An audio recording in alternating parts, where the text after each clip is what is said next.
तर दुपारी 1 वाजता आहे ना तरायला खायला झाली होती इच्छा रव्याची, तर तेच बनवायला घेतला आणि इकडे घाम बघू शकता किती आला आहे. तर रवा पहिला सर्वप्रथम भाजून घेतला. त्यामध्ये बदाम आणि काजू आहे तर ते बारीक कट केले, तर ते बारीक नाही थोडे मोठेच झाले.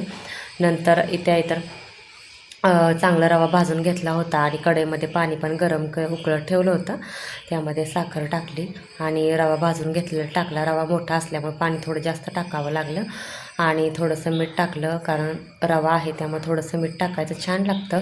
झाकण ठेवून चांगलं आहे तर ते शिजवून दिलं. तर अशा प्रकारे शिरा आपला आहे तर तो तयार झाला होता. असा शिरा सुट्टा न करता असा पातळ शिरा खूप छान लागतो. शेवट नंतर वेलची पूड आहे 1 चमचा टाकायची आणि हलवून घ्यायचं. अशा प्रकारे आपला शिरा आहे तर तो तयार झालेला आहे. अशा प्रकारे दुपारच्या वेळेस काहीही आमचं चाललेलं आहे. तर या तुम्ही पण एन्जॉय करायला. भेटूया नवीन पुढच्या ब्लॉगमध्ये. Bye bye.